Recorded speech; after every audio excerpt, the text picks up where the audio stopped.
The silence inside the shelter had a weight of its own. It pressed down on every corner of the small outpost until even breathing seemed too loud. The storm outside screamed against the metal walls, dragging shards of frozen dust across the thin sheets like claws against glass. Inside, 13 cadets sat in a semicircle around a dim heating lamp that flickered weakly, the last of its power cells draining faster than anyone wanted to admit. The alien students were wrapped in whatever thermal blankets they had left, their translucent eyes reflecting the faint orange glow.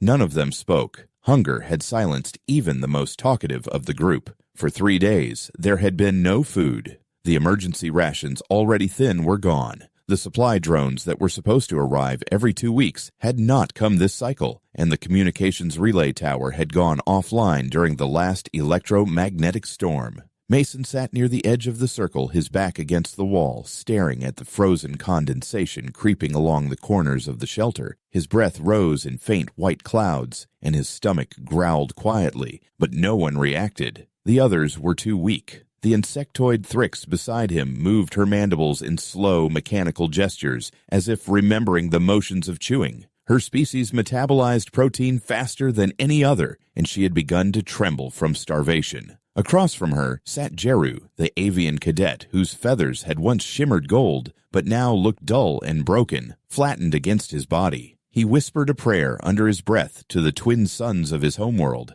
asking them to guide his soul to warmth when the cold finally took him. Mason looked away, jaw tightening. He could not bear to listen. The Galactic Academy had called this assignment a survival leadership trial. Each group was dropped onto a different moon of the frozen system of Orin Prime to demonstrate cooperation, adaptability, and moral restraint. They had been given minimal supplies enough to last 3 months. The trial was to last a year. The idea was simple: prove that unity across species could overcome even the harshest conditions. But the planners had never expected the storms to last so long or the drones to fail entirely. For alien cadets, whose cultures often evolved in regulated habitats or technology-dependent environments, survival without machinery was unthinkable. For Mason, it was familiar. He came from a long line of soldiers and farmers, from a planet where winter meant frozen soil and survival was earned, not granted. He had thought his skills would be useful here, but his team had called his instincts barbaric. When the last ration had been distributed 2 nights ago, the cadets had voted unanimously not to violate the Academy's ethical code.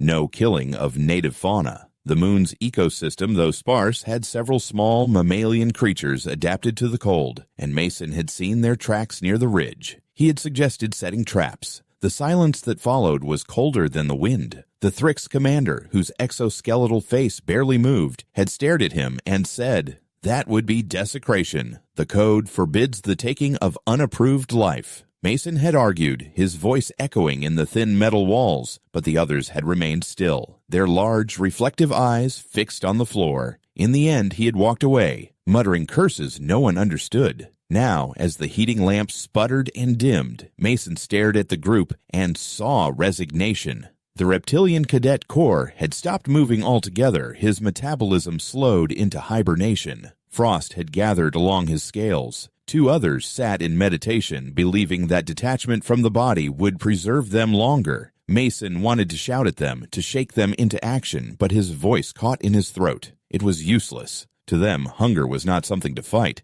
It was something to endure. He felt something bitter rise in his chest, anger mixed with despair. He had seen death before, but this was different.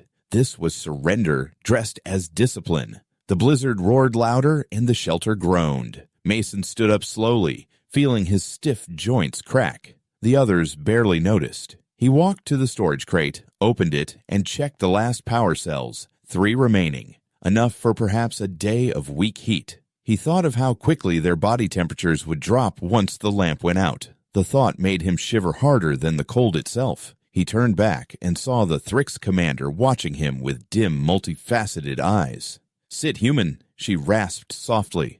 "Energy must be conserved." Mason stared at her, then at the others, and finally shook his head. "You'll conserve energy into your graves," he said quietly. She blinked slowly, misunderstanding the human tone of contempt as fatigue, and turned away. He sat again, running a hand through his frost-stiffened hair. The silence returned. heavy and absolute. In that quiet, Mason's thoughts drifted to Earth, the cabin in the Appalachian Hills where his grandfather had taught him to set traps. He remembered the smell of smoke, the feel of rough bark against his palms, the sound of snow cracking under his boots.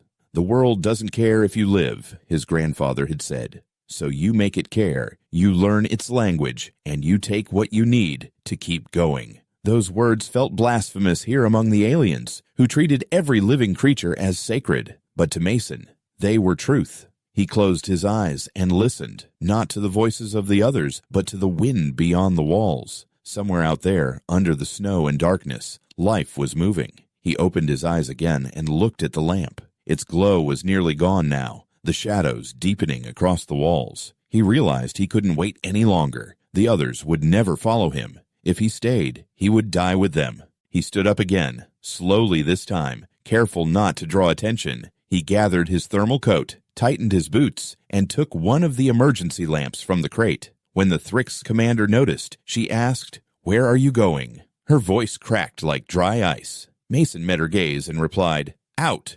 Her mandibles clicked in alarm.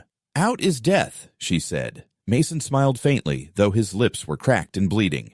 Then maybe death's got something to eat. He turned toward the hatch, pulled the manual lever, and was hit by a blast of white wind. The others flinched, shielding their eyes. For a moment, Mason stood there, framed by the snowstorm, his silhouette swallowed by the blinding light. Then he stepped into the storm and disappeared. The door shut behind him with a metallic thud. The noise echoed through the shelter, followed by a deeper silence than before. The Thrix commander exhaled through her spiracles and turned back to the dying lamp. None of the cadets spoke his name again that night. To them, he was already gone. Outside, Mason leaned into the wind, forcing each step forward. The temperature gauge on his sleeve blinked critical, but he ignored it. His lamp cast a narrow path of light over the snow, revealing the faint trails of small creatures crossing between dunes of ice. His breath came in short bursts as he followed the prints. He didn't know what he would find, but he knew one thing. The world always left signs for those willing to see. Behind him, the shelter became a distant shadow swallowed by the storm.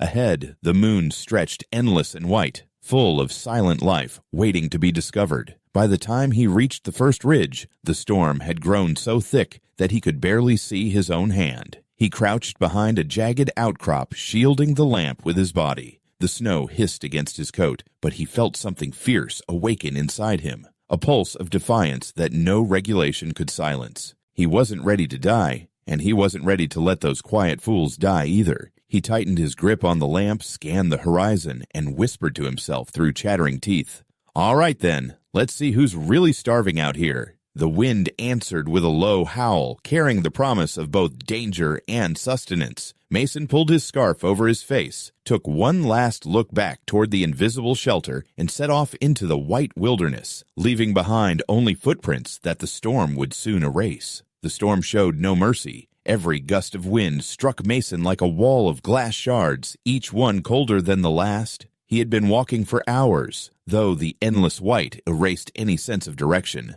The lamp flickered, its power cells straining, but he kept it close to the ground to see the faintest depressions in the snow. The tracks he followed had almost vanished under the constant snowfall, yet he recognized their pattern: 4 small pads and a dragging tail. Something alive had passed this way recently. That single fact gave him more warmth than the lamp ever could. He tightened the straps on his pack and pressed forward, muttering quietly to keep his mind focused. Talking into the wind reminded him that he still existed. At the crest of the ridge, he stopped and crouched low behind a mound of ice. From there, the landscape opened before him, a frozen valley shaped by centuries of wind, its floor dotted with ridges and shadows that hinted at caves. He switched off the lamp to let his eyes adjust to the natural dimness. The moon's pale auroras rippled faintly above, washing the snow in a faint bluish glow. It was beautiful in a cruel way, silent and vast, as if the planet itself tested who deserved to live upon it.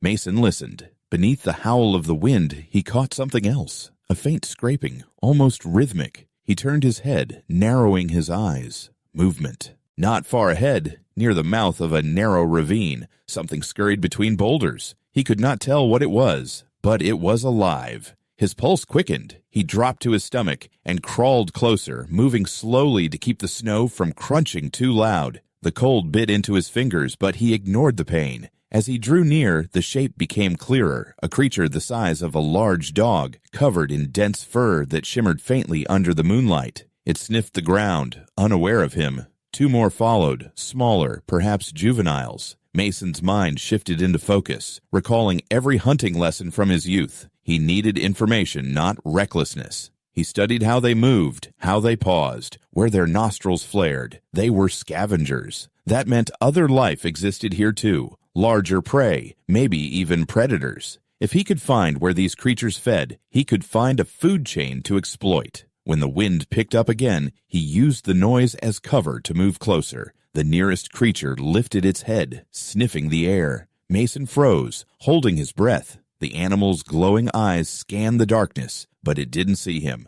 After a moment, it turned away. He exhaled quietly, heart pounding. He knew he couldn't take on all three. He was too weak, too exposed, but he could learn from them.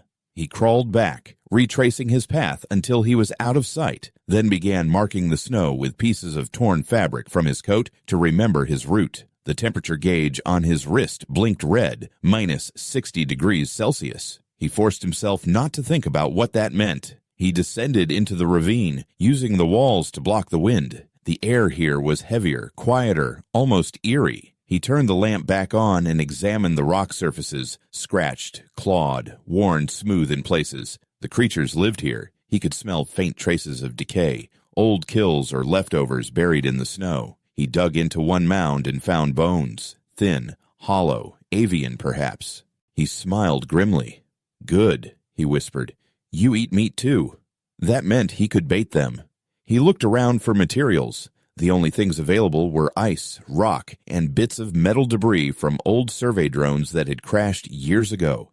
He dug one out, a twisted antenna still attached to fragments of wiring. It wasn't much, but it would do. Hours passed as he worked. He used the wire to fashion a crude snare, anchoring it between two rocks with knots tied tight enough to snap under pressure. He melted part of the ice with the lamp to smooth the trigger line and smeared faint traces of dried ration paste he had saved inside his glove. The smell was faint, but to a starving predator, it might be enough. When he finished, his hands shook violently from exhaustion. He stumbled into a shallow crevice nearby, tucked himself into the shadows, and waited. Time crawled slower than the wind. He closed his eyes to rest, but every sound pulled him back. Scratching, wind shifts, distant howls. At some point, he drifted into a light doze, his mind half aware of the rhythmic pulse of survival. He awoke to a sharp metallic snap. His eyes shot open. He grabbed the lamp and shone it toward the snare. There, thrashing violently, was one of the creatures, its leg caught in the wire. The others were gone, frightened by the noise. Mason's heart raced as he approached carefully. The animal snarled, baring crystalline fangs that reflected the light. He saw intelligence in its eyes, not human, but fierce and aware. "Easy," he murmured, stepping closer. The creature lunged, but the wire held. He didn't want it to suffer longer than needed. He pulled a shard of metal from his pocket, a sharp piece he had shaped earlier, and drove it cleanly into the creature's neck. The struggle ended almost instantly. He stood over the body, breathing hard. His hands trembled, but not from cold this time. He whispered an apology, more to himself than to the animal. He dragged the carcass into the crevice and examined it. The meat looked dense, dark red beneath the fur. He tested a small sample, slicing it thin and holding it over a flame from the lamp. The smell filled the air, a strange but rich scent that made his stomach clench with longing. He bit a piece, chewed, and swallowed. It tasted wild and metallic, but it stayed down. Relief washed over him. He cooked more and ate until his body stopped shaking. Then he packed what he could into strips, wrapping them in the creature's fur to preserve them from freezing too quickly. The rest he left as bait for others.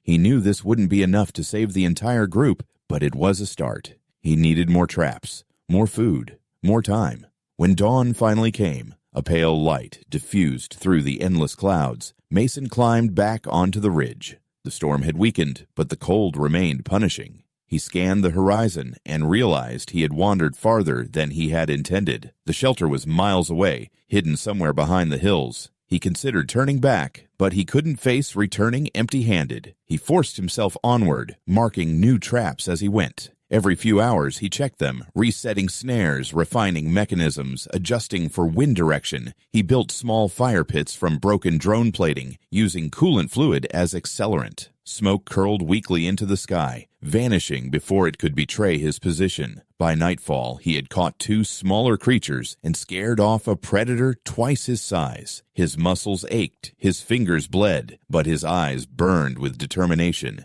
He no longer thought about the Academy's codes or the lectures about moral restraint. Out here, life was the only code. The storm began to rise again, and he took shelter in a hollow beneath an ice arch. He set a small fire, wrapped himself in fur, and listened to the faint cracking of the ice above. Somewhere far away, he heard the calls of other beasts. He knew he would hunt them soon. As he sat by the faint glow, he imagined the others back in the shelter, their lamp flickering, their breaths shallow. He pictured the Thrix commander staring into the dark, still too proud to admit fear. He didn't hate her for it anymore. He understood now. Her kind had never known hunger like this. For them, survival had always been an equation, resources in, comfort out. For him, it had always been a war. He smiled faintly and whispered into the cold, "You'll eat soon, all of you." The wind carried his words away, lost in the frozen air. Before sleep claimed him, he checked his traps one last time. In the faint blue glow of the moon, he saw movement near one of them. Another creature, drawn by the smell of blood. Mason's exhaustion vanished. He gripped his improvised spear, rose to his feet, and crept toward it through the snow. The hunt had begun, and he would not stop until the shelter behind him was full of life again. The 3rd week began with the sound of cracking ice. Mason jolted awake inside the hollow he had carved beneath the frozen arch, his instincts sharpened by the noise. The storm had calmed, leaving a world painted in still, blinding white. The faint orange from the small fire he had kept alive overnight cast shifting reflections against the icy walls. His traps lay scattered across the ridges beyond, buried beneath a thin crust of snow. He rubbed warmth into his numb fingers and checked his tools. Crude wire snares, a spear he had refined by fire hardening the tip,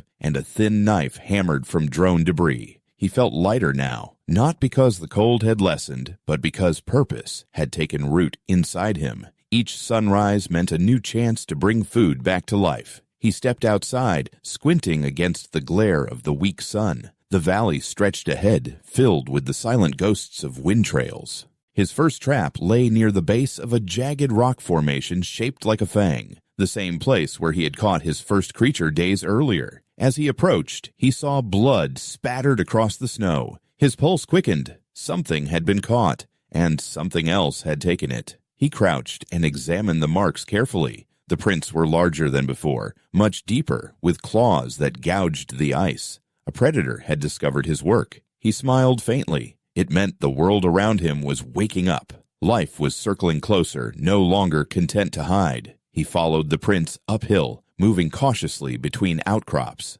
The trail led him to a narrow ridge where a half-eaten carcass lay torn open. The flesh was still warm. He scanned the horizon and caught movement in the distance. A massive creature, fur shimmering blue under the light, dragging the remains of his kill. It was easily twice his size, its limbs thick and muscular, its head crowned with bone ridges. For a moment, fear gripped him. He knew one wrong move could end him, but another thought cut through the fear like fire through frost. Meat enough for a month. He watched the beast vanish behind a cluster of ice spires, then lowered himself into the snow to study its path. Mason waited for hours, letting the wind mask his scent. When the sun began to sink, he crept closer, spear in hand, his movements slow and deliberate. He found the creature's lair in a hollow formed by collapsed stone. The air inside was heavy with musk and heat. He saw bones scattered across the ground, but something else caught his attention. Smaller shapes nestled in the back.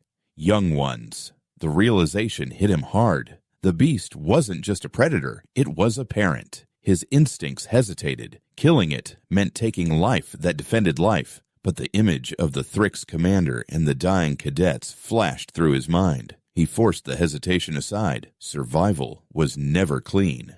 He set up 3 traps near the lair entrance, using fragments of meat from his previous catches as bait. Then he climbed onto a ledge overlooking the hollow and waited. Darkness fell quickly on this moon, the kind that swallowed even sound. Mason crouched, his breath shallow, eyes fixed on the shadows below. Eventually, he heard the heavy thump of paws on ice. The creature returned, dragging a new kill. It sniffed the air suspiciously, its nostrils flaring. It sensed something. Mason's muscles tensed. The predator stepped forward, and the first snare snapped around one of its legs. The beast roared, thrashing violently, pulling at the wire with immense strength. The second trap triggered, then the third. For a moment, the night exploded with chaos, snarls snapping metal and the hiss of snow cascading down. Mason acted. He leapt from the ledge, landing hard but stable, and drove his spear into the creature's flank. The weapon sank deep, but not enough. The beast turned, slashing with a paw that caught him across the shoulder. Pain shot through him, but adrenaline burned stronger. He wrenched the spear free and struck again, this time through the throat. The sound that followed was a low, guttural moan that echoed into silence. When it ended, Mason collapsed to his knees beside the body, panting heavily, blood mixing with snow beneath him, his and the creature's. He sat there for a long time, staring at the lifeless form, then whispered the same apology he had spoken before. The wind carried it away. It took him most of the night to butcher the kill. He worked methodically, separating the meat, removing the thick hide, and cutting tendons to make new bindings. His movements were mechanical, guided by instinct and exhaustion. The smaller creatures in the back of the lair watched him silently, their eyes glowing faintly in the dark. He did not approach them, and they did not flee. Some unspoken understanding passed between them, a fragile truce born of necessity. He left part of the carcass behind for them before sealing the entrance with slabs of ice. There was enough meat now to fill his sleds twice over. By morning, he began the long process of preservation. He built a makeshift smoking pit by melting a depression in the ice and lining it with stones heated by fire. He stacked thin slices of meat on rods fashioned from stripped drone parts and burned frozen moss for fuel. The smell drifted across the valley, attracting scavengers that lingered at a distance. Mason's body ached, but his focus sharpened. Each hour spent working brought the image of the starving cadets closer to his mind. He could already see their faces when he returned. Disbelief, perhaps even horror. He knew they would not understand at first. They would see blood and fear, not salvation. But he didn't need their understanding. He only needed them alive. As the smoke curled upward, Mason used the hide of the fallen predator to fashion warm coverings. He wrapped his wounded shoulder tightly and tested his arm. The pain throbbed, but he could still move. He loaded part of the dried meat into a pack and secured it to the sled he had built from scavenged metal and bone. When he looked at the horizon, he saw clouds gathering again, the kind that heralded another storm. He cursed under his breath, but smiled nonetheless. He had survived one blizzard. He could survive another. He spent the next hours setting more traps, using the scent of blood to lure smaller prey. Each snare that snapped filled him with renewed energy. Every success meant more lives saved. By the time the wind began to rise again, he had gathered enough food to last weeks. He sat beside his fire that evening, the predator's hide wrapped around his shoulders like a cloak, and stared into the flickering light. The hunger that had gnawed at him for days was gone, replaced by something deeper, resolve. The firelight cast strange reflections on his face, making his eyes look harder, older. The human who had left the camp had been desperate. The one sitting here now was something else entirely. Patient, deliberate, and dangerous in his understanding of this world. He looked toward the direction of the shelter, hidden beyond the ridges and valleys. He imagined the others sitting in the dark, the Thrix commander still holding her authority in silence, Jeru perhaps whispering prayers that now had no warmth left. He could almost hear their breathing, slow and shallow, waiting for death. He felt no anger anymore, only urgency. The time for hesitation was over. Tomorrow he would begin the journey back. But before he left, he turned to the smaller creatures he had spared. They had crept closer, drawn by the heat of his fire. He tossed them the last scraps of bone and gristle. One approached boldly, sniffed the air, then dragged the food away. Mason watched it vanish into the shadows and murmured softly, "You'll live too." The storm returned that night, roaring across the valley like a living thing. Snow poured down, burying the tracks, swallowing the evidence of struggle. Mason secured his sled, covered the fire, and settled under his furs. He closed his eyes and listened to the storm's fury. Beneath its violence, he could hear something else, a steady rhythm, the sound of his own heartbeat. It reminded him that he was still here, still fighting. He drifted into uneasy sleep, with his hand resting on the spear beside him. When dawn came again, he would rise, load his sled, and start the long march home through the blizzard, carrying enough to feed every starving soul left in the silence he had walked away from. The wind howled like an endless scream as Mason dragged the sled over the frozen plain. The rope bit into his palms through his gloves, his muscles burned, and the blizzard clawed at his face with frozen claws. The beast hide wrapped around his shoulders was stiff with frost, but it kept him alive. The sled behind him creaked under the weight of the meat he had worked so hard to gather, his only proof that his suffering had meaning. Each step forward felt heavier than the last, but he refused to stop. Somewhere beyond the ridges lay the shelter, and inside it, the cadets who had given up. He pictured their hollow eyes, the silence that had swallowed them, and the cold that had claimed their hope. That image pushed him onward through the storm. His world had shrunk to the rhythm of his body. Drag, step, breathe, repeat. The storm erased everything around him until even the sky vanished. The compass on his wrist flickered weakly, distorted by magnetic interference. He could no longer tell direction with certainty, but he trusted memory. He remembered the line of the valley walls, the shape of the jagged peaks, and the subtle tilt of the land that guided him home. His boots sank deeper into the drifts with every stride, his strength fading. Several times he stumbled, falling face first into the snow, but each time he forced himself back up. The sled left a faint trail behind him that the wind devoured within minutes. Hours bled together into something shapeless. The temperature dropped again, and his breath turned to ice that clung to his beard. His body ached with exhaustion, but his mind stayed sharp. He was moving slower now, dragging less and carrying more. At one point, he stopped near an outcrop and huddled under its leeward side to rest. His fingers were numb. He reached into his pack and pulled out a strip of dried meat, chewing slowly as he watched the storm pulse across the horizon like a living creature. He whispered into the wind, not expecting an answer. Just a little more. Then he rose and began walking again. As the hours stretched on, strange shapes began to form at the edge of his vision. Shadows moved in the white haze, flickering between light and darkness. He blinked hard, unsure whether they were real or tricks of exhaustion. Once he saw a figure walking beside him, a tall outline that kept perfect pace with his steps. It looked human at first, but when he turned his head, it vanished. He laughed hoarsely at the hallucination, the sound muffled by the wind. "Not yet," he muttered. "You don't get me yet." The hallucinations faded as he descended into a narrow ravine that cut through the plain. The storm was calmer here, the walls sheltering him from the worst of the wind. Inside the ravine, the air was eerily still. The only sound was the squeak of the sled against the ice and the rasp of his breathing. The passage curved ahead, winding like a frozen riverbed. He followed it carefully, aware that one wrong step could send him through thin ice or into a crevice.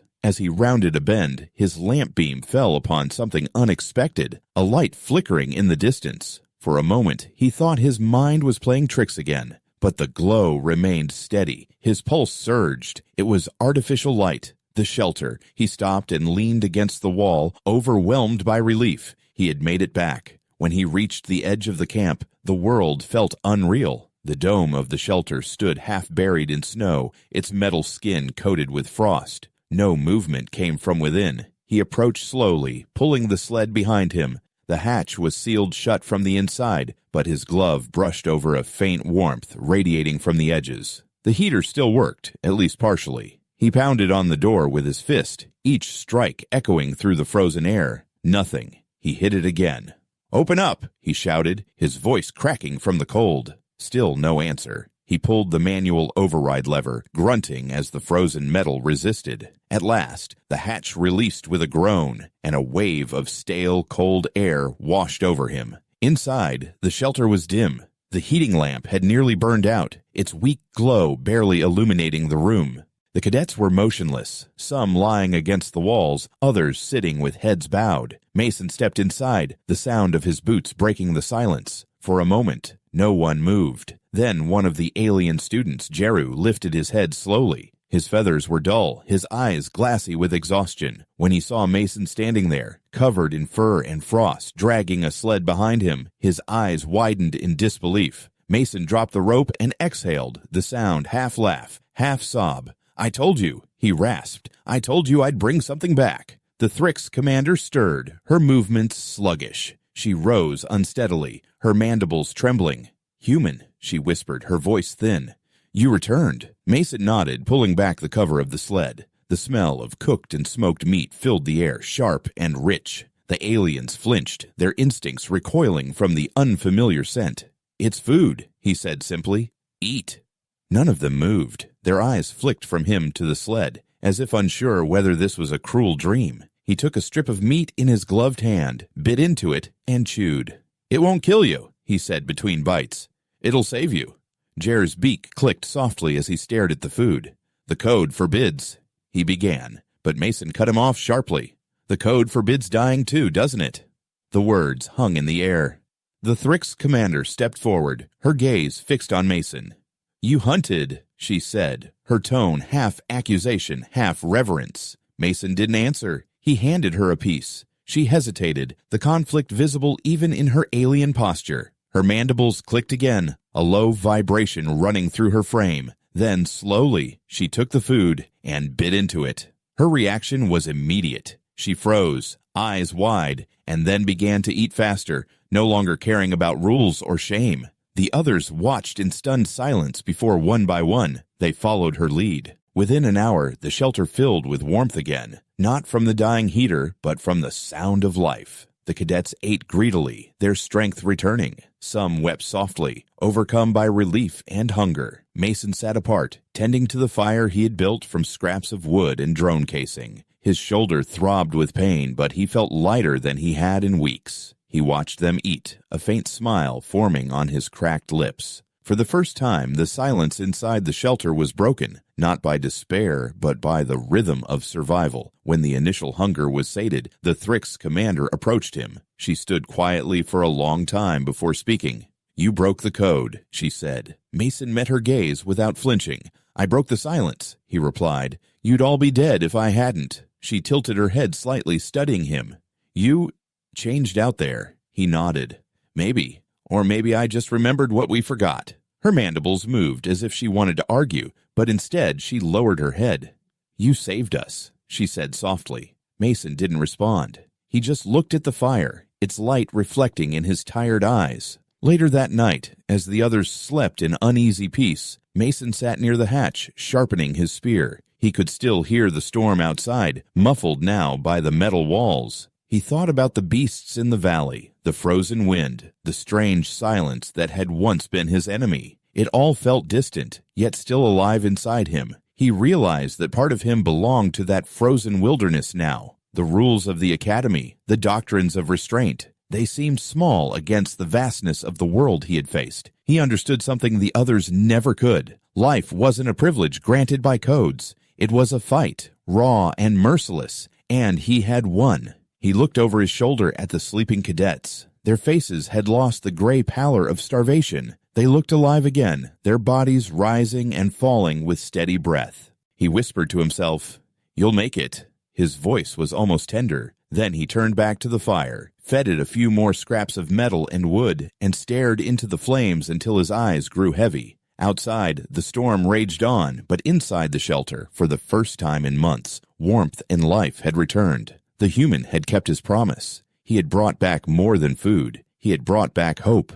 The days that followed passed in a rhythm so unfamiliar that the cadets barely recognized themselves within it. The silence that had once suffocated the shelter had been replaced by the low hum of life, the sound of footsteps, breathing, conversation, and, most of all, the crackle of fire. The outpost was alive again, its walls no longer a tomb, but a fragile heartbeat in the endless cold. Mason spent most of his time outside now, building and maintaining traps beyond the ridge, teaching those who were strong enough to follow him how to set snares and spot tracks in the snow. The aliens who once refused to touch meat now carried knives made from bone and wire, following his every instruction with reverence rather than doubt. He had become something different in their eyes, not just another cadet, but something more primal, something that both frightened and inspired them. The Thrix commander, once so rigid in her adherence to rules, now moved with purpose beside him, her limbs clicking softly as she tied rope from melted drone wire under his guidance. She had not spoken of the code since the night she ate the first piece of meat, and she never mentioned the Academy's teachings again. When Mason looked at her now, he saw not an alien officer, but a survivor. He supposed she saw the same in him. On the 10th day after his return, Mason stood outside the shelter and looked toward the horizon. The storm had finally broken. The sky was clear for the first time in months, a deep, infinite blue stretching above the ice plains. The sunlight glinted off the snow, turning it into a sea of diamonds. In the distance, a faint shimmer caught his eye, movement, metallic and deliberate. He squinted and raised his hand to shield his eyes. A drone, then another. Soon, the low hum of engines reached his ears. The rescue fleet had finally come. He felt no joy at the sight, only exhaustion and something colder, the kind of emptiness that follows after everything worth fearing is already over. Inside the shelter, the others stirred when the engines grew louder. Jeru, still frail but recovering fast, stumbled to the door, his feathers catching the new light. "Rescue," he whispered, disbelief trembling in his voice. The Thrix commander turned to Mason, her gaze sharp. "We will be questioned," she said. Mason nodded. "You'll tell them the truth," he answered. She hesitated. "The truth may shame the Academy." He looked at her for a long moment before replying. "Then maybe the Academy deserves shame." She didn't argue. When the rescue ship landed, the snow whipped into spirals around its descending thrusters. The hatch opened, and uniformed officers stepped out, their faces hidden behind helmets. Mason recognized the insignia of the Galactic Academy and felt a strange detachment settle over him. The lead officer, a tall man with pale skin and a polished uniform, approached the group. "Cadet Group Threx 9, he asked, his tone clipped and formal. The Thrix commander stepped forward. "Confirmed," she said. "Survivors, 13. The officer scanned her, then turned his gaze to Mason. "And the human?" he asked. The commander looked at Mason briefly before replying. "He saved us." The officer's visor tilted slightly. "Explain." Mason shifted the weight of the spear in his hand, but said nothing. The Thrix commander gestured to the sleds behind the shelter, now stacked with dried meat and hides. "He hunted. He built traps. He fed us. Without him, we would not have survived." The officer's expression was unreadable behind his visor. "You consumed native life?" he asked, his tone more accusation than inquiry. "Yes," she said simply. "We chose life over code." A tense silence followed. The officer turned back to Mason. "Do you understand the implications of what you've done?" Mason met his gaze steadily. "I understand what happens when you don't." The officer's jaw tightened. "You've violated interspecies ethical regulations, cadet. You'll be taken for review." Mason laughed softly, not mockingly, but with the weariness of a man who had seen the fragility of order. "Review what you want," he said. "But remember who's standing here and who's buried out there." The officer said nothing. He motioned for the others to prepare for extraction. As the cadets filed into the ship, the Thrix commander paused beside Mason. Her mandibles clicked once softly. "You are not like us," she said. "No," he replied quietly, "but you're more like me now." She lowered her head slightly, a gesture of respect, then boarded the ship. When Mason stepped inside, the warmth hit him like a wave. It was too much, almost suffocating after months in the cold. He sank into a seat near the window and watched the landscape shrink below as the ship lifted. The endless white stretched out beneath him, the scars of his struggle hidden under new snow. The valley, the traps, the fire, all swallowed by distance. He closed his eyes. For a long while no one spoke. The hum of the engines filled the silence. At the Academy station orbiting the planet, the survivors were separated for debriefing. The questions came like bullets. Who ordered the hunt? Who broke the code? Who first consumed forbidden life? Mason answered honestly.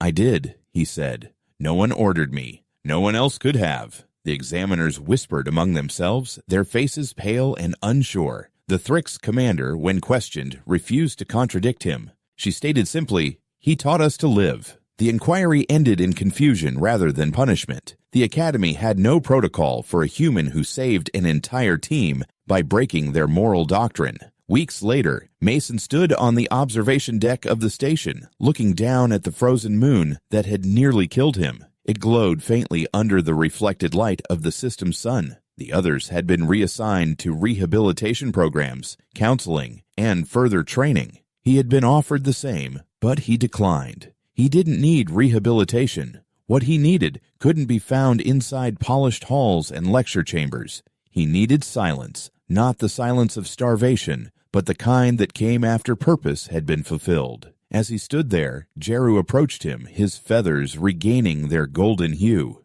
"You are leaving," Jeru said softly. Mason nodded. "There's nothing for me here." The avian tilted his head. "You changed us."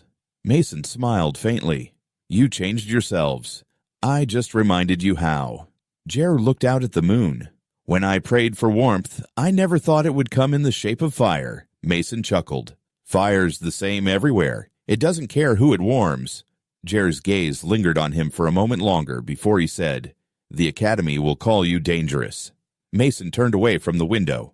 "Good. Maybe that means I did something right." He left the station the next morning on a transport bound for the frontier colonies. As the engines ignited, he watched the stars stretch into lines and vanish into the black. He didn't look back. Behind him, the Academy would return to its order, its rules, and its endless debates about ethics and progress. But somewhere on that frozen moon, under layers of ice and silence, his fire still burned. The fire he had made, the fire that had taught others what it meant to live when the universe offered only death. Months later, stories began to circulate across cadet networks and colonies. Stories of a human who survived the trial of Orin Prime, who built traps from scrap and taught aliens to hunt. Some called him a savage, others a hero. But to those who had eaten beside him in the dark, he was something else entirely. He was the reminder that life was older than rules, that survival had a voice that spoke through blood, breath, and flame. Mason never returned to the Academy. He became a wanderer, moving from one frozen world to another, working as a guide for expeditions, teaching the same lessons that had saved him. When someone asked why he chose to live among such desolation, he only smiled and said, "Because life hides where it's hardest to find." And when the wind howled through the canyons at night, he would sit by his fire, close his eyes, and hear again the faint echoes of those he had saved. Laughter breaking through silence, voices calling his name across the ice. He had entered the storm as one man among many and left it as something else entirely. A survivor, a teacher, a living proof of what humanity could endure. And though the universe would forget his name, the lesson would remain, written in the frozen soil of a world that had once starved in silence until one human returned with traps full of meat and a fire that refused to die.